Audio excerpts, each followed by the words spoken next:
ክብር ለእግዚአብሔር ለአምላካችን ይሁን። እግዚአብሔር መልካም ነው። ዛሬ የምናገረው በኤዥያ ያለው የሶስተኛውን ሐዋርያዊ ጉዞ ፍጻሜ ነው። በኤዥያ የነበረው የመጨረሻው አገልግሎት የጳውሎስ የመጨረሻው አገልግሎት ነው። እርጀንሲ ያለ እዚህ ጋር ጳውሎስ አሁን ኤዥያን ለቆ ሊወጣ ነው። ኤዥያን ብቻ ሳይሆን ምድርንም ለቆ እንደሚወጣ ነው ይሰማው። በዚህ ጊዜ ጳውሎስ እርሱ ውስጥ ያለው ስሜት ምድርንም ለቆ እንደሚሄድ ነው።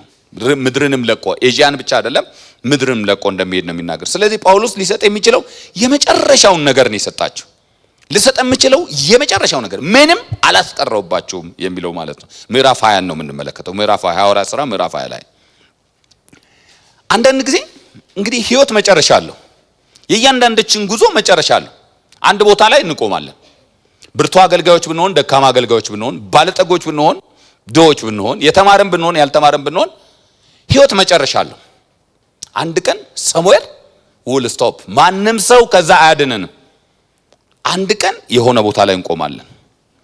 ከትዝታዎቻችን ጋር ነዋሪዎቹ ሲቀጥሉ እኛ የሆነ ቦታ ላይ መቆማችን የማይቀር ነው። በዚህ ዓለም ስንኖር ሁላችንም መጨረሻ አለን አይመስልም። አንዳንዶቻችን መጨረሻ ያለን ባይመስልም ግን መጨረሻ አለን እና የሐሳባችሁ ታውቃላችሁ መጨረሻ አለን ብለን ስናስብ የመጨረሻ ንግግር ምን ይሆን? መጨረሻ ላይ በቃ ልለያይ ስል ምን ይሆን ብላችሁ ጠይቃችሁ ታውቃላችሁ? ራሳችሁን ያገለገላችኋቸው ሰዎች ከናንተ አንዳች የሚፈልጉ ሰዎች ጋር መጨረሻ ላይ ልትለያዩ ስትሉ በቃ ልትሰነባበቱ ስትሉ ምናልባት እንደው አይበለውና ይባል የለ ሆስፒታል አልጋ ላይ ተኝታችሁ ሊሆን ይችላል፣ እቤታችሁም ሊሆን ይችላል። እድሜያችሁ ደርሶ የመጨረሻው ፖይንት ላይ እንደው እድሜ ሰጥቷችሁ ጌታ እንደው ሸምግላችሁም ይሁን ብቻ የመጨረሻ ቃል ከናንተ ዘንድ ሰዎች የሆነ ነገር ሲፈልጉና መለያን ፖይንት ላይ ስትደርሱ ምን ትባባሉ ይሆን ብላችሁ ጠይቃችሁ ታውቃላችሁ? ስትለያዩ በኩራት ያለኝን ሁሉ ሰጥቻለሁ፣ ላንተ ልሰጥ ከሚገባኝ ምንም ነገር አላስቀረው። አሁን ካንተ ስለይ ብቸኛ ነገር ውስጥ ያለው እዳ ፍቅር ነው። አሁን እነዚህ አይኖቼ በእንባ ሞልተ የምታያቸው የሆነ ባለዳነት ምን ነው እንደው ይሄንን ነገር በተናገርኩት ኖሮ ይሄንን ነገር ባደረኩት ኖሮ በሚል መናገር ኖሮብኝ ባልተናገርኩት ማድረግ ኖሮብኝ ባላደረኩት ነገር በጸጸት አይን አይደለም ማይክ ዛሬ በሙላት በተከናወነለት ሰው አይን ነው ማይክ። እግዚአብሔር እድል ሰጥቶኝ ያለኝን ሁሉ ሰጥቻለሁ እንላለን ወይስ ደግሞ ማድረግ ሲኖርብን ባላደረግነው መስጠት ሲኖርብን ባልሰጠነው ነገር ልባችን በጸጸት ተሞልቶ አይኑን ማየት አፍረን እንሄድ ይሆን የሚለውን ጥያቄ እንዲሁ ዝም ብለን እንደው መጠየቅ ያስፈልግ ይሆን ብዬ አስባለሁ። እውነታው ከሁለት አንዱ መሆኑ ስለማይቀር ማለት ነው። ጳውሎስ በሶስተኛው ሚስዮናዊ ጉዞ እስያ በጣም ሰፊውን ጊዜ ያሳልፏል ቆይቷል። እንዳልኳችሁ ቢያንስ የኤፌሶንን ብቻ ብንወስድ 3 ዓመት ያህል ቁጭ ብሎ አገልግሏቸዋል። አሁን በአካባቢው ያለውን አገልግሎት ፈጽሟል፣ ጨርሷል። እግዚአብሔር ወደ ሌላ ዓላማ ጠርቶታል። ምናልባትም ሲጠራው ትዝ ይላችኋል። እግዚአብሔር ለዚያ አናንያ ለተባለው ሲነግረው ይህ ሰውዬ ገና በሕዝቤ በእስራኤል ብቻ አይደለም በአሕዛብ ወንጌልን ከሰበከ በኋላ ገና በቄሳር ፊት ይመሰክርልኛል ብሎ ተናግሯል። አሁን ምናልባት ይሄ ሰዓት ደርሷል። በቄሳር ፊት ሄዶ ወንጌልን እሱ በግልጽ አልገባውም፣ ግን በቄሳር ፊት ሄዶ ወንጌልን የሚመሰክርበት ጊዜ እንደደረሰ ነው የሚሰማው። ይህ በውስጡ የሚሰማው ስሜት ብቻ ሳይሆን መንፈስ ቅዱስም ደግሞ ኮንፈርም ያደረገለት ነገር ነው። መንፈስ ቅዱስም የሚመሰክርለት ነገር ነው። ራሱ ሲናገር እንደዚህ ይላል ምዕራፍ 20 ቁጥር 22 እና 23 ላይ አሁንም እነሆ እኔ በመንፈስ ታስሬ ወደ ኢየሩሳሌም እሄዳለሁ፣ በዚያም የሚያገኘን ምን እንደሆነ አላውቅም። ነገር ግን መንፈስ ቅዱስ እስራትና መከራ ይቆያል ብሎ በከተማ ሁሉ ይመሰክርልኛል። አሁን በኤዥያ ከተሞች በተዘዋወርኩበት ቦታ ሁሉ ነቢያት መጥተው እጅ ሲጭኑ የሚነግሩኝ ነገር ጳውሎስ ወደ ኢየሩሳሌም ትሄዳለህ፣ በኢየሩሳሌም እስራትና መከራ ይቆያል። እዛኛውም ሲሄድ እሱ ነው። በየከተማው በደረስኩበት እንዴት እንደምታሰር አላቅም፣ ምን እንደምሆን ምን እንደሚደርስብኝ አላቅም። አንድ ነገር ግን አውቃለሁ፣ እንደው እስራትና እንደው መከራን ፈርቼ እንዳልቀር አሁን ወደ ኢየሩሳሌም ራሱ የሚሄደው ግድ የሚለኝ መንፈስ አለ። በመንፈስ ታስሬ ነው ወደ ኢየሩሳሌም ሄደው። መንፈስ ፑሽ ያደረገ የእግዚአብሔር መንፈስ ሂድ እዚያ ስፍራ ያለኝ ነው የሚሄደው። ምን እንደሚገጥመኝ ግን አላቅም። በምን አይነት ሁኔታ እንደምታሰር እየቀጠቀጡ የደበደቡ ይሰሩኝ አላቅም። ምን እንደምሆን አላቅም። ግን እስራትና መከራ እንደሚቆየኝ በዛ ቃል ይላል። ይህ የመጨረሻው ሰዓት ነው ለጳውሎስ። ኤዥያን ለቆ ሊሄድ ነው። በጣም ከባድ ፈተና ውስጥ ያለው የመጨረሻው ሰዓቱ ላይ ነው ያለው እና ይወጣል ከዚያ ከተማ። ከ7 እስከ 12 ያለው ስትመለከቱት መንገደኛ ነው። በቃ ተነስቷል። ወደ ኢየሩሳሌም ቆርጧል ሊሄድ። ወደ ኢየሩሳሌም ቆርጦ ሊሄድ በነጋታው ሊሄድ ነው ያለው። አሁን ትራውስ የምትባል ስፍራ ላይ ነው የተቀመጠው እና እዚያ ተቀምጦ ነው አሁን ቀጥሎ ያለውን ነገር የሚያደርገው። አስቡት። እኔ ለዚህኛው ክፍል ብቻ እንቅልፍ አልባው መንገደኛ ብየዋለሁ። ራሱን ጳውሎስን እንቅልፍ አልባው መንገደኛ። ምንድነው የሆነው? መንገድ ስታስቡ ታውቃላችሁ። የሆነ ቦታ ለመሄድ ስታስቡ ሴፍ የሆነ ቦታ እንኳን እንደምትሄድ እያሰባችሁ ነገ ስትሄዱ እንቅልፍ በሆነ መንገድ የምትቸገሩ ይመስለኛል። የምትቸገሩበት ምክንያት ግን የጳውሎስ አይነት አይመስለኝም። እኔ ብዙ ጊዜ መንገድ ሳስብ ለአገልግሎትም ሲሄድ ቤተሰብ ጥየቃም ለምንም ነገር ከሀገር ውስጥም ከሀገር ውጭም ስትሄዱ የምትሄዱበት ሌሊት ላይ በሁለት ምክንያት አንዳንድ ጊዜ እንቅልፍ እምቢ ይላችኋል። የመጀመሪያው የነገውን አድካሚ ጉዞ ስታስቡ አእምሮአችሁ በቃ ያንን ጉዞ እያሰበ ይደክማል። ደግሞ ድካማችሁን ታውቁታላችሁ። የማይመጣ ሐሳብ የለም፣ የማታስቡት ነገር የለም። በቃ እየተንገላታችሁ አልጋችሁ ላይ እየተገላበጣችሁ በቃ እንቅልፍ ታጣላችሁ። ሁለተኛው ደግሞ የሚሆነው ያልጨረሳችሁት ነገር እንዳለ እየተሰማችሁ። ሁሉ ጊዜ መንገደኛ ሰው ያልጨረሰው ነገር እንዳለ ይሰማዋል። ታውቃላችሁ። በቃ አትሞሉትም እኮ ጊዜ ቢሰጣችሁ አትሞሉትም፣ ግን ያልጨረሳችሁት ነገር እንዳለ ይሰማችኋል።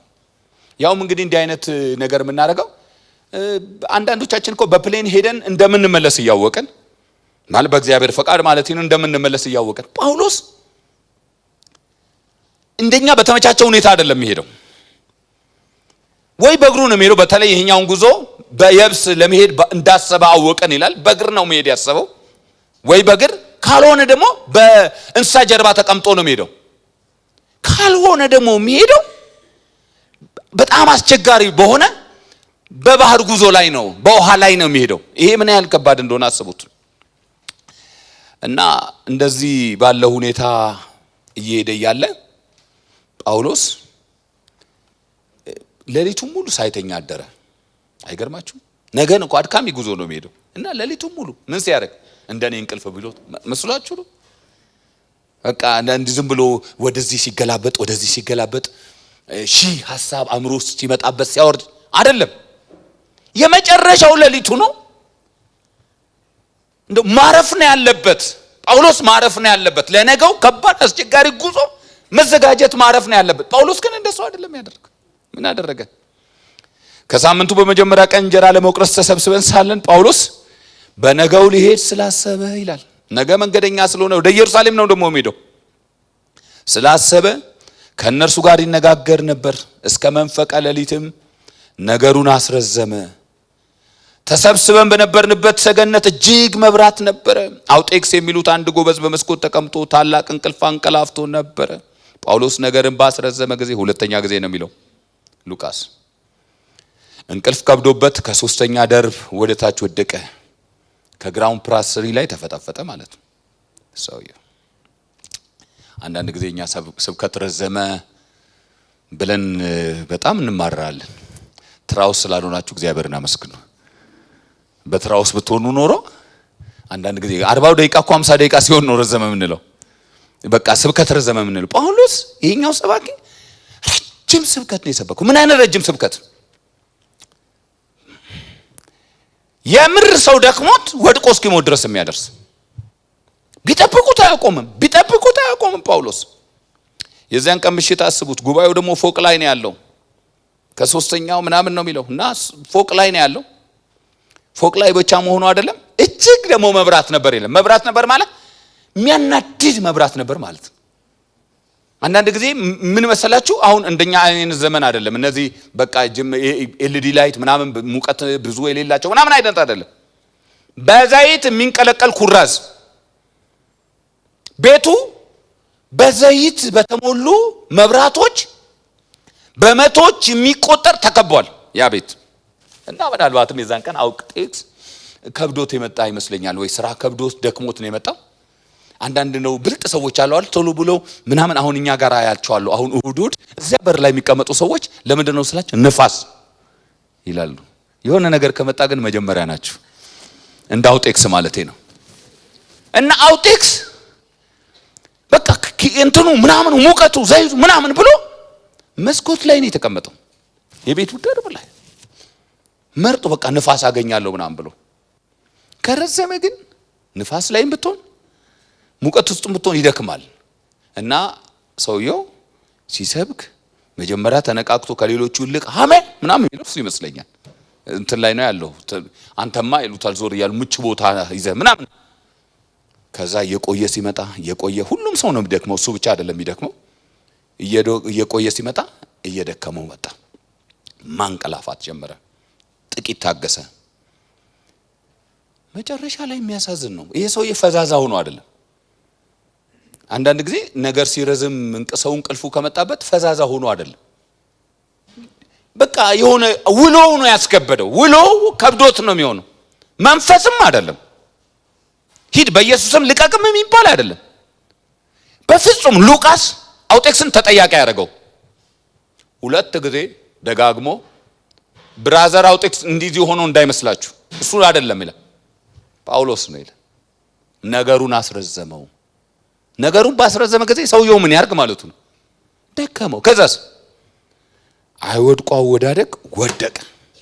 ከ3ኛ ፎቅ ወድቃችሁ አታውቁም? በእርግጠኝነት አይደለም። ከዚህ ጣራ ላይ መውደቅ በጣም ከባድ ነው። ሰውየው አደገኛ አወዳደቅ ገብቷቸዋል። ራሱን የሚከላከል እንቅልፍ ነው። ራሱን አይከላከል ምን የሚለው በቃ እሱ እንደወደቀ ማለት ጦሽ አለ። ሲወርዱ ሳያዩት ሞቷል አሉ። የምር ነው የሞተው። የተረጋገጠ ሞት። እኔ ከጳውሎስ ኤክስፔክት ማድረገው ከዚህ በኋላ ድንጋጤ ነው። ምን ነው አፌን በቆረጠው ተኝቼ ጠዋት በሄድኩ እስከ ዛሬ ሰብኬያለሁ። አሁን የዛሬው ስብከት ቢቀር ምን ሆናለሁ? እኔም አበዛዋለሁ አንዳንዴ ምናምን። እንደሱ አይደለም ጳውሎስ ያለው። ዞር በል ምን ነፍሱ አለችበት አትንጫጩ ምናምን አለ። ተነሳለሁ ብላ ምናምን አለው። ሰውየውም እንደሞታ አላወቀም መሰለኝ። እንደተነሳ በላ። አይገርማችሁ? እና በላ። ከዛ በኋላ ምንድነው ጳውሎስ የሚያደርገው? እንዲህ አይነት ነገር እንዳይደገም ወገኖች ሆይ በቃ ዛሬ ጸልየን ጉባኤያችንን በኢየሱስ ስም ወደ ቤታችን አይልም። እንደሱ አይደለም ያለው። ለእግዚአብሔር ቃል የሚሰጠውን ስፍራ ላሳያችሁ ነው። ቀጥሎ ምንም ይሁን ምን በእግዚአብሔር ቃል ላይ ሰውየው አይደራደርም። ምን አደረገ? አውጤክስን አንስቶ አበላው ምናምን አለ። ከዛ ተነሶስ ብዙ ጊዜ እስኪነጋ ድረስ ተነጋገረ። እስኪ ጉባኤውን ቀጠለው ማለት ነው። ምኑ ጋር ነበር የቆምኩት አላቸው። ቀጠለው ጉባኤውን። ከዛ እስኪነጋ ድረስ ሉቃስ ይሄንን ነው የሚነግረው። እስኪነጋ ድረስ ተነጋገረንና ሲነጋ ሄደ። ባይሄድ ኑሮ ጳውሎስ አያቆም። አይገርማችሁም? ለምን ብላችሁ አትጠይቁም? ጳውሎስ ይህንን ያህል ረጅም ጊዜ መውሰድ ለምን አስፈልገው? ለጳውሎስ እርሱ እንደሚሄድ ያውቃል። ቢሄድም ግን እሱ ባይኖርም ሊያቆማቸው የሚችለው የእግዚአብሔር ቃል እንደሆነ ያውቃል። አለኝ የሚለው የመጨረሻውን ነገር ለነሱ መስጠት አለበት። የቀረ ስብከት ለነሱ አዘጋጅቶት ያልጨረሰው ስብከት አለ። ሰጣቸዋለሁ ብሎ ቀናጥሮበት ያላጠቃለለው ስብከት አለ። ይሄን ስብከትማ ሳልሰጣቸው አልሄድም ነው። ይሄን ስብከትማ ሳልሰብክ ከዚህ ቤት አልሄድም ነው። እና ጳውሎስ የሚያባክነው ጊዜ አልነበረው። በእንቅልፍ ሊያባክነው አልፈለገም። ጥድፊያ ውስጥ ነው ያለው። ግን ጥድፊያው ከድንጋጤና ከፍርሃት የመነጨ አይደለም። ለሰዎቹ ከነበረው ጥልቅ ፍቅር የመነጨ ነው። አንድ የመጨረሻ ምሽት ቢኖራችሁ ያን የመጨረሻ ምሽት ምን እንደምታደርጉት እናንተ አስቡት። እኛ ምናልባት ብዙ ጊዜ እኮ የእግዚአብሔርን ቃል ማንበብ ሲኖርብን፣ ማጥናት ሲኖርብን፣ ትምህርቶችን መማር ሲኖርብን ይደርሳል ነገ ብለን ልጆቻችንን ምናልባት ማስጠናት ሲኖርብን፣ ቤተክርስቲያን ውስጥ እንዲህ መነጋገር ሲኖርብን ይደርሳል ነገ አለ እያለን ስንት ጊዜ እንዳባከን እንዳሳለፍን አስቡት። ጳውሎስ ለሱ የሚባክን ጊዜ የለው። የእግዚአብሔር ቃል ለሱ ሁሉ ጊዜም አርጀንት ማተር ነው፣ አስቸኳይ ጉዳይ ነው። የእግዚአብሔር ቃል ሁሉ ጊዜ ማለት ነው። ክብር ለእግዚአብሔር ይሁን። ከዛ ጳውሎስ ፈቀቅልና እንደገና በቃ አሁን ሜጃው እየተጣረገ ነው እየተቃረበ ነው። እቺ መለጢን ወደ ምትባል ቦታ ላይ ይደርሳል። መለጢን ወደ ባህሩ አካባቢ የምትጠጋናት በዛው ምናልባት ወንድሞች ሊሸኙት አስበዋልና ከዛ በዓለ 50 ነው። ለበዓለ 50 ቶሎ መድረስ ፈልጓል። ኢየሩሳሌም ተጣድፏል ወደዛ ለመሄድ ትዝ ሲለው ከኤፌሶን ጋር የኤፌሶን አማኞች ጋር አልተሰነባበተም። ሊላቸው የሚፈልገው ነገር ደግሞ ውስጡ አለ። አሁን ለኤፌሶን እሺ ምን ላርጋለህ? አያምናቸውም። የኤፌሶን አማኞችን ለምን ነው ማያምናቸው? በክፉ መሰላችሁ? ከሄድኩ አይለቆኝም ብሎ አሰበ። ተናገር። ሰው ነው እኮ የሚናገር። እነዚህ ሰዎች ከሄድኩ ስብከት ይወዳሉ፣ ትምህርት ይወዳሉ። 3 ቀን 4 ቀን ሰንበት ብለውኝ የእግዚአብሔርን ቃል ካላካፈልክ ብለውኝ ያቆዩኛል። ስለዚህ ኤፌሶንን መሄድ የለብኝም ማለት ያዘገዩኛል። ቃል በቃል የሚናገረው እንዳያዘገዩት ፈርቶ ከዛ ምን አደረገ? አስቡት። መለጢንና ኤፌሶን ከ58 እንደመረጣችሁት ሩት ማለት እንደመረጣችሁት መንገድ ከ58 እስከ 80 ኪሎ ሜትር ርቀት አላቸው። ሰው ልኮ አስቡት። ሰው ልኮ ያኔ ስልክ አደውሉ 2 ጎበዞች 3 ጎበዝ ምናምን መርጦ ሂዱ አንድ ጊዜ ወደ ኤፌሶን ሮጥ ብላችሁ ደርሳችሁ ነው አሉ። የት? ቁልቢ ገብርኤል። እኔም 70 ኪሎ ሜትር ምናምን ማቀው እሱን ስለሆነ ነው እሱም ብላችሁ ሮጥ ብለ ሄደና ና የሚባል አይደል። እግራችን ተላልጦ መንደርስበት ቦታ ስለነበር እና ሂድና ና አላችሁ። 70-80 ኪሎ ሜትር ሂዱና ሮጣችሁ ደርሳችሁ ምንድነው ምናረ የኤፌሶንን መሪዎች ጥሯቸው። አንተ ለምን አትሄድም ጳውሎስ? በዛው ጋር ለምን ኢየሩሳሌምና እኔ እዛ ከሄድኩ ስለማያስቀሩኝ ስለማይተውኝ እናንተ ሄዳችሁ ንገሯቸው አለ። እና ምንድነው ማለት የፈለኩት እኔ ለምን ነው ጳውሎስ እነዚህ ሰዎች ይሄን ያህል ኪሎ ሜትር ተጉዘው ከ58 እንዳልኳችሁ እስከ 80 እንግዲህ የሚመርጡት መንገድ ይወስናል እንዲመጡ ለምን ፈለገ? ለምንድን ነው የፈለገው ጳውሎስ? ለጳውሎስ መሪነት ማለት በቃ መሪነቱን ኤክሰርሳይዝ ሊያደርግ ፈልጓል። ያያችሁ ከዛ በኋላ ዞር እኔ ኑ ካልኳቸው 80 አይደለም 100 ኪሎ ሜትር ይመጣሉ ብሎ ለጳውሎስ የመሪነት ፖዚሽን ጉዳይ አይደለም። የስም የዝና የክብር ጉዳይ አይደለም። መሪነት ማለት ኮንሰርን ፍቅር ነው። ለነዚህ ሰዎች ያለውን የመጨረሻውን ፍቅር ሊያሳያቸው ታማኝነቱን ሊያሳያቸው ፈልጓል። ወጥነት ያለው ለነሱ ያለውን ፍቅር ማሳየት ፈልጓል። ስለዚህ ኑ ማለት ፈልጓልና ይመጣሉ። ከዛ ልክ ጳውሎስ እንዳገኛቸው መጡ ይላል። ወደ መለጢን መጡ። ከዛ ጳውሎስ አገኛቸው። እንዳገኛቸው የሆነውን ነገር ሲነግረን ወደ እስያ ከገባው ከመጀመሪያ ቀን ጀምሮ ይላቸዋል። አይገርማችሁ? የመጨረሻውን ቀን አይተናል አይደል? ቅድም ስለ መጨረሻው ቀን በኤዥያ ነግራቸዋለሁ እንዴት እንደሆነ። የመጀመሪያውን ቀን ይነግራቸዋል። ታስታውሳላችሁ? ወደ እስያ ከገባንበት ከመጀመሪያው ቀን ጀምሮ በትህትና ሁሉና በእንባ ከአይሁድ ሴራ በደረሰብኝ ፈተና ለጌታ እየተገዛው ዘመኑ ሁሉ ከእናንተ ጋር እንዴት እንደኖርኩ እናንተ ታውቃላችሁ። ወደ እግዚአብሔር ዘንድ ንስሐና በጌታችን በኢየሱስ ክርስቶስ ማመን ለአይሁድ ለግሪክ ሰዎች እየመሰከርኩ በጉባኤ በቤታችሁ አወራሁላችሁና አስተማርኋችሁ እንጂ ከሚጠቅማችሁ ነገር አንድስ እንኳን አላስቀረውባችሁም አይደለም ይላችሁ። ምን አስቀረውባችሁ? በከባድ ፈተና ውስጥ ሆኜ እንኳን የእግዚአብሔርን ቃል አልነገርኳችሁ? እሺ ሙክራብ ስንገናኝ የእግዚአብሔር ቃል ነው። እቤታችሁ ስመጣስ ምን ነገርኩ? የእግዚአብሔር ቃል አይደል የሰበኳችሁ? በስፍራው ሁሉ ስንገናኝ ምን አወራን? ሌላ ርዕሰ ጉዳይ ነበረን? የእግዚአብሔር ቃል ነው አይደል ያወራነው? የእግዚአብሔር ቃል ስናወራ ነበር። ይሄ ዋና ጉዳይ ነበር ወገኖች ሆይ። ያልሰበኩት ርዕስ ትዝ ይላችኋል? ያላወራሁት ርዕሰ ጉዳይ ትዝ ይላችኋል? ካልነገርኳችሁ እሱን ጉዳይ በወቅቱ ስለማይጠቅማችሁ ነው። ምክንያቱም ከሚጠቅማችሁ ነገር አንድስ እንኳን አላስቀረውባችሁ። ለዚህ ጉባኤ ይጠቅማል ብዬ ካሰብኩት፣ ለኤፌሶን አማኞች ይጠቅማል ብዬ ካሰብኩት፣ ለኤዥያ ክርስቲያኖች ይጠቅማል ብዬ ካሰብኩት አንድስ እንኳን አላስቀረውባችሁ። አይገርምም? ይሄ ጳውሎስ ኩራት በጣም ደስ ይለኛል። በጣም ይሄ ትምክህቱ፣ ይሄ ኮንፊደንሱ ምንም አላስቀረውባችሁ። አገልግሎቱ ለጆሮ የሚመች ርዕስ እየመረጠ አልነበረም። የሚጠቅማችሁ ነው የሚለው። የሚጠቅማችሁ ወይም ሰዎች መስማት የሚፈልጉትን ብቻ እየመረጠ አልነበረም የሚነግራቸው። ለመንፈሳዊ ብስለት የሚያስፈልጋቸውን ሁሉ የሚጠቅማችሁን ሁሉ። አንዳንድ ጊዜ ቤተክርስቲያን ወደ ኋላ እየጎተታት ያለው ነገር ለሰዎች የሚጠቅማቸውን ደቀ መዛሙርት ልናረጋቸው የምንችላቸው ነገር ሳይሆን መስማት የሚፈልጉትን ሁሉ ስለምንነግራቸው ነው። መስማት የሚፈልጉትን ሁሉ በተደጋጋሚ ባዘቦትም በሰንበትም አንድ ነገር ስለምንነግራቸው ነው። አንድ ነገር ስለምንነግራቸው ማን ነው ያ የደቡብ ላይ የሚሰብከው ወንድም የተናገረው ነገር በጣም ነው ሁሌ ቢገርመኝ። ስሙ ጠፍቶኝ ነው፣ ፓስተር ነው። ምን አለ? እኔ እንደው አንድ ሲዛዛራ አይታችሁት እንደሆነ ቪዲዮ እኔ ሁሌ ጊዜ በቃ ተሻገራለ ሁሌ ጊዜ የሆነ ነገር በቃ ሲባል እኔ ጴንጤ ሁሉ ገደል ዳር ያለ ይመስለኛል አለ። በየቀኑ ውስጥ ስለሆነ የሚባለው በየአዘቦቱ ይሄ ደቀ መዛሙርት ሊያደርገን አይችልም። ሰዎች የሚፈልጉትን ሁሉ እየፈለግን የሚፈልጉትን ለጆሮቻቸው የሚመቻቸውን ብቻ ደስ የሚያሰኛቸው ለጊዜው የሚያነቃቃችሁን ነገር እየመረጥኩ አይደለም። ይሄ ነገር የሚጠቅማችሁን ሁሉ እስቲ የሚጠቅማችሁን ሁሉ በሉ። የሚጠቅማችሁን ሁሉ ነው። በተደጋጋሚ ርዕስ ጆሮአችሁን አላደነቆርኩትም።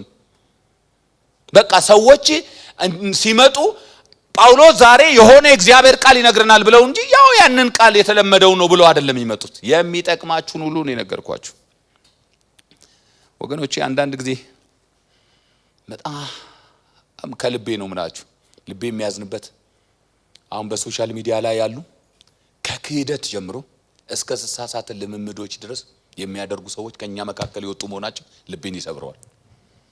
በእነሱ ብቻ ደግሞ እንዳላዝን ምን ያደርጉላለሁ? ቤተክርስቲያን የሚጠቅማቸውን ሁሉ ሳይሆን በየጊዜው አንድ አይነት ነገር እየሰጠቻቸው ስለዚህ የሆነ ትንሽ ነገር እንኳን ወደ ውጭ ያስቀራቸዋል። ለመሳት ቅርብ እንደ ጴንጤ ለመሳት ቅርብ የሆነ ማህበረሰብ እየጠፋ ነው። ምንም እንዴ ቀልድ የሚያምን ማለት ህፃን ልጆች ጥያቄ የሚጠይቁትን የኔ ልጆች እንዲህ ይባላል እንደሚሉትን ነገር የሚያምን ማህበረሰብ እየፈጠርን ያለ ነው። ለምን? የሚጠቅማቸውን ሁሉ አይደለም እንናገረው። ብዙ ሰው መስማትም የሚፈልገው የሚጠቅመውን ሁሉ አይደለም፣ ለጊዜው ጆሮውን የሚያከውን። ጳውሎስ ነው እኔ የሚጠቅማችሁን ሁሉ ነው። ወገኖች ሆይ ብዙ አማኞች ከቆይታቸው የተነሳ 20 ዓመት 10 ዓመት 5 ዓመት በላይ ቆይተን አጥንት መጋጥ በቃ ሲኖርብን እስቲ ወተት ወደ ላይ የሚለን አይነት ነን። ራሱ ወተት የሚባለው ይሄ ለስላሳ የሚባለው ነገር ራሱ ወደ ላይ የሚለው ማይረጋለት በእውነት ልንጸልይ የሚገባው በእውነት እንደገና ለቤተ ክርስቲያን ተሐድሶ የምንመኝበት ዘመን አሁን ይመስለኛል። በቃ እንደሱ እኮ ነው። ጤና እኮ አይደለም። በቃ ወተት ራሱ አረጋካለ ፈሳሹ ራሱ አረጋካለ እኮ ጤና እኮ አይደለም። ከባድ ነገር መውሰድ በሚገባ እድሜ ማለት ነው። እና እንደሱ አይደል። ጳውሎስ ግን አሁን ከሚጠቅማችሁ ነገር አንድ አላስቀረውባችሁም። ቁጥር 27 ላይ ከ25 እስከ 27 እንደዚህ ይላል። አሁንም እነሆ እኔ እግዚአብሔርን መንግስት እየሰበኩ በመካከላችሁ የዞርኩ ሁላችሁ ከእንግዲህ በኋላ ፊቴን እንደማታዩት አውቃለሁ። ግን አንድ ነገር ልንገራችሁ፣ ስለዚህ እኔ ከሰው ሁሉ ደም ንጹህ እንደሆንኩ ዛሬ በዚች ቀን መሰክርላችኋለሁ። I don't have any guilt የለኝም። ከናንተ ሁሉ ደም ንጹህ ነኝ። ነገ ብትስቱ ነገ ብትሳሳቱ ጳውሎስ ስላስተማረኝ ነው አትሉም። ጳውሎስ ይህን ስላልነገረን ነው አትሉም። ከሁላችሁም ደም እኔ ንጹህ ነኝ። ለምንድን ነው? በጣም ደስ የሚለኝ ቃል ነው። የእግዚአብሔርን ምክር ሁሉ ነግራችኋለሁና ምንም አላስቀረሁባችሁም ይላል። the whole counsel of God። ይሄን አጠቃላዩን የእግዚአብሔር ምክር ቤተክርስቲያን ለቅዱሳን ለማድረስ በሉይም አዲስም የእግዚአብሔር መጽሐፍ እንደሆነ መጀመሪያ ማመን መጀመር አለባት። በፍጥረትም ሌዋውያንም ዘውልቁም አብድዩም የእግዚአብሔር ቃል አሞጽም የእግዚአብሔር ቃል እንደሆነ ማመን አለባት። አይመስላችሁም እንዴ? አንድ ሰባኪ ሲናገር ብሏል፣ ከመጽሐፍ አብድዩ ነው ማስተምረው ሲል አንዳንድ ሰው ይደነግጣል አለ። የእስላም ስም የጠራው ይመስለዋል። ገልጦት እንኳን አያውቅም አለ። በቃ ገልጦ አብዱ የሚባል አብዲ በቃ ይምታታበት። አይ the whole counsel of God ማለት አጠቃላዩ እግዚአብሔር ምክር ማለት አጠቃላዩ እግዚአብሔር መጽሐፍ ማለት። ሂድና ተመልከት። የነም አሁን እንዲ አፍንጫቸውን ሆሞሴክሹዋሊቲ የሚደግፉትን እኮ እንዲ አፍንጫቸውን ይዘኮ እንትን ምትላቸው እኮ ዘሌዋው ያለ ሄደ ነው። እግዚአብሔር አቦሚኔሽን ነው አጸያፊ ነው ብሎ በግልጽ ቋንቋ ያስተማርበት የት ታገኛለህ? the whole council የምታገኘው ኮስ ውስጥ ነው። አጠቃላዩን የእግዚአብሔርን ምክር አላስቀረውባችሁም ይላል። መስማት ከሚገባችሁ ምንም ነገር አላስቀረውባችሁም ይላል ጳውሎስ። ድፍረቱ ይገርመኛል። ምንም የእግዚአብሔርን ምክር። ስለዚህ ህሊና አይከሰስም። ህሊና ምን አይነት እኔ ጌታ እንደዚህ ያለ አገልግሎት ቢሰጠን በቃ አንድ ቀን ቆሜ ከናንተ ጋር ስለይ በቃ እኔ ለናንተ መንገር ከሚገባኝ ምንም እንዳላስቀረውባችሁ ህሊና አይከሰኝም ስል ማለት ነው። አገልጋዮች እንደዚህ ሲሉ እናንተን ደስ ለማሰኘት ሳይሆን የእግዚአብሔር ቃል አስፈላጊና የሚጠቅማችሁ እንደሆነ ያሰቡ መስበክ። ጳውሎስ ይችል ነበር እኮ አንዳንዶች እንደሚያደርጉት ከስሜታቸው ጋር ደስ የሚል ጥቅሶችን እየመረጠ መንገር እኮ ይችል ነበር። ግን ጳውሎስ እንደዚህ ያላረግም ማለት ጳውሎስ መጨረሻ ላይ እሺ ይሄ ሁሉ ነገር ካደረከ በኋላ ለምንድን ነው ያስጠራህ? ያስጠራዋቸው ምክንያት 58 ኪሎ ሜትር ወይም ደግሞ 80 ኪሎ ሜትር ወደ እኔ የመጣችሁበት ምክንያት ምዕራፍ 28 እስከ 32 ያለውን የመጨረሻ የጳውሎስ በኤፌሶን ያደረገው በሜሊጤን ያደረገው ለኤፌሶን አማኞች የነገራቸው መሪዎች የነገራቸው ነገር በገዛ ደሙ የዋጃትን የእግዚአብሔርን ቤተክርስቲያን ትጠብቁ ዘንድ መንፈስ ቅዱስ እናንተን ጳጳሳት አድርጎ ለሾመባት ለመንጋው ሁሉና ለራሳችሁ ተጠንቀቁ። ከሄድኩ በኋላ ለመንጋው የማይራሩ ጨካኞች ተኮላዮች እንዲገቡባችሁ ደቀ መዛሙርቱን ወደ ኋላ ይስቡ ዘንድ ጠማማ ነገርን የሚናገሩ ሰዎች በመካከላችሁ እንደሚነሱን ያውቃለሁ።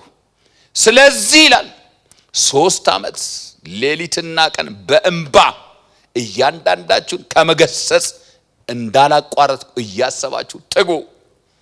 እባካችሁ ዕዳ ይሁንባችሁ አላችሁ። ሌሊትና ቀን ሳላቋርጥ እየገሰጽ የእግዚአብሔርን ቃል በመካከላችሁ እንዳካፈልኳችሁ እንቅልፌን ሰውቼ ቀኔን ሰውቼ እንባዬን እያፈሰስኩ ጌታ እኮ እናንተን እኮ እንዴት እንደወደዳችሁ ጌታ እኮ ከናንተ የሚፈልገው ህይወት እያልኩ የእግዚአብሔርን ቃል እንደነገርኳችሁ እያሰባችሁ እባካችሁ ትጉ።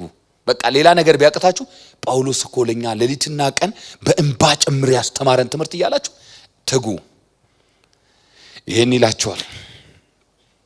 ግን ልሰናበታቸው ነው የመጨረሻ ልሰናበታቸው ምን ይሰጣችኋል? አንድ ሽማግሌ ሚሽነሪ ባልና ሚስት በአንድ ወቅት በአፍሪካ በጣም ሩቅ ክፍል ውስጥ በጣም ሪሞት ኤሪያ ላይ ያገለግሉ ነበር እና ለ40 ዓመታት አገለገሉ።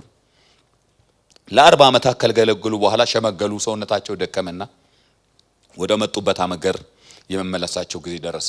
ይሄንን ለኮንግሪጌሽኑ ከናገሩ በኋላ በቀጣዩ እሁድ እነሱን ለመሸኘት የተሰበሰበ በመቶዎች የሚቆጠሩ እነሱ ያጠመቋቸው እነሱ ግደነት ያስተማራቸው ደቀ መዝሙር ያስተማራቸው ሰዎች ተሰብስበዋልና ይላቀሳሉ፣ ይተቃቀፋሉ።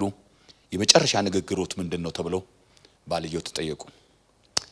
እንደዚህ ብለው ተናገሩ። የተጻፈ ነገር ነው የምነግራችሁ። የምንሰጣችሁ ምንም ነገር የለም። ወጣትነታችንን፣ ኃይላችንን፣ ቃላችንን፣ ጸሎታችንን፣ እንባችንን ሰጥተናችኋል። የመጨረሻ ጉልበታችንን ሰጠናችሁ። ሌላ ቢኖር ኖሮ ያን ደግሞ እንሰጣችሁ ነበር። ዛሬ ግን የተረፈንን ያለን የመጨረሻ ነገር ደግሞ እንተውላችኋለን። እርሱም መጀመሪያ መጣንላችሁ ሁሌ ከናንተ ጋር የሚኖረው ክርስቶስና እርሱን ያወቃችሁበትን መጽሐፍ ነው። ሌላ ልንሰጣችሁ የምንችለው ነገር የለም ይላል ጳውሎስ። አሁን እርሱ ከሄደ በኋላ አብሯቸው ሁሉ የከረመና ያገለገላቸው የኤፌሶን አማኞች እሱ ከነበረበት ዘመን በከፋ ነገር ውስጥ እንደሚያልፉ ያውቃል። ጨካኞች ወንበዴዎች እንደሚመጡ ደቀ መዛሙርቱን ወደ ኋላ እንደሚሰሙ የእግዚአብሔርን ቃል እንደሚያጣምሙ ያውቃል። እና እነዚህን ሰዎች ታዲያ ምንድነው መሰጠን? መጨረሻ ላይ እንደዚህ ዘመኑ ከከፋ ምን ትሰጠናለህ? መሰጣችሁ ሌላ ነገር የለኝም ይላቸዋል። ምንድነው መሰጣችሁ? አሁን የመሰጣችሁ ነገር 2 ነገር ነው። ራሱን እግዚአብሔርንና እስቲ አሜን በሉ ባካችሁ። ራሱን እግዚአብሔርንና ሊያንጻችሁ በቅዱሳን ሁሉ መካከል ርስት ይሰጣችሁ ዘንድ የሚችለውን የጸጋውን ቃል እስቲ የጸጋ ቃል በሉ ባካችሁ። የጸጋውን ቃል ሰጥቻችኋለሁ፣ ለሱ አደራ ሰጥቻችኋለሁ። በቃ ጳውሎስ ስለ ጸጋ ሲናገር የተጠቀመው ኃይለ ቃል ደስ ይለኛል። ሊያንጻችሁ በቅዱሳን መካከል ርስት ሊያካፍላችሁ ሊሰጣችሁ የሚችል የሚል ቃል ተጠቅሟል። የሚችል የእግዚአብሔር ቃል ይችላል። እስቲ የእግዚአብሔር ቃል ይችላል በሉ። አዎ የእግዚአብሔር ቃል ይችላል። ለሚችል ለሱ ነው የሰጣችሁ። ጳውሎስ አሁን አማኞችን አምኜ የምሰጠው ለሽማግሌዎች አይደለም፣ ለተቋም አይደለም። ተቋም ፌል ያደርጋል። ሽማግሌዎች ወደ ኋላ ሊመለሱ ይችላሉ። ፓስተሮች ሊደክሙ ይችላሉ። አይደክሙም እንዴ? ነቢያት ሊዝሉ ይችላሉ። ለነሱ ሰው አደራ ይሰጥ። ጥሩ ነው እኮ እነሱ እረኞች ናቸው፣ ያስፈልጋሉ። ግን አልቲሜት ሰው ሊቆም ካስፈለገው የሚቆመው በእነዚህ ሁሉ አይደለም። ተቋም አስፈላጊ ነው፣ ስም አስፈላጊ ነው፣ ቦታ አስፈላጊ ነው። እንደዚህ የመሰብሰቢያ ምናምን ህንጻ መስራታችን ምናምን አስፈላጊ ነው። ግን ክርስቲያን ሆነን የሚያዘልቀን በጌታ ሆነን የሚያዘልቀን እነዚህ ነገሮች አይደሉም። በጌታ ሆነን እንድንዘልቅ የሚያደርገን ነገር የእግዚአብሔር ቃል ነው። ስለዚህ ጳውሎስ ምንድነው የሚለው? የእግዚአብሔርን ቃል ሰጠኋችሁ። ንብረት የለኝም፣ ንብረት አልሰጣችሁም። ዝናዬን አይደለም፣ ድርጅታዊ መዋቅር አይደለም ማስረከባችሁ። እረኛ ሆኖ ሊጠብቃችሁ የሚችለው የእግዚአብሔርን ቃል ሰጥቻችኋለሁ። እና በቃ አሁን አለ ይሄ እኔ እሄድ ይሆናል፣ ነገር ግን እኔ አሁን የምሰጣችሁ ከእናንተ ጋር የሚቀር ዋናና በቂ ነው። እስቲ እግዚአብሔር ቃል በቂ ነው በሉት። ክብር ለእግዚአብሔር ይሁን። ስለዚህ ወገኖች ሆይ ዛሬ ምንድነው እንድንሞጋገት ቻሌንጅ እንድንነጋገር የፈለኩት ነገር ምንድነው? እኛ ተመሳሳይ ነገር መናገር እንችል ወይ አንችሎ ነው? አንድ ቀን ቆመን ልክ የጳውሎስ ሕይወት መጨረሻው ምንም አላስቀረውባችሁ፣ ምንም ሁሉን ነገር አስቀድሜ ሰጥቻቸዋለሁ እንዳለ ለምናገለግላቸው ለምንወዳቸው ሰዎች፣ ለአጥቢያችን፣ ለልጆቻችን፣ ከኛ የእግዚአብሔርን ቃል ከሚያስፈልጋቸው ሰዎች አንድ ቀን ቆመን በቃ ያለኝ አሁን ያልሰጠዋችሁ በቃ ከዚህ በላይ ስለማልችል ነው ያለኝን ሁሉ ሰጥቻቸዋለሁ፣ የእግዚአብሔርን ቃል ሰጥቻቸዋለሁ ማለት እንችል ይሆን ወይ? የእግዚአብሔር ቃል በዚህ መጠን በእኛ ውስጥ አስቸኳይና ዋና ሆኖ ተቀምጧል። በቃ በጣም ብዙ አስቸኳይ ነገሮች አሉ፣ ግን ከአስቸኳይ ሁሉ ነገሮች ሁሉ የሚበልጥ እግዚአብሔር ቃል በህይወታችን አስቸኳይ ሆኗል። ነገ እኔ ላልኖር ይችላል፣ ነገ እዚህ ያሉ መሪዎች ላይ ኖሩ ይችላሉ፣ ነገ እዚህ ያላችሁ አንዳችሁ፣ ግን ቀጣዩ ጄነሬሽን የእግዚአብሔርን ቃል ሰጥተነዋል፣ የእግዚአብሔርን ቃል ይዟል። ይሄ በጣም is very important። ለልጆቻችን የእግዚአብሔርን ቃል እየሰጠን ነው ወይ የሚለው is very important። ጌታ በነገር ሁሉ ይርዳል።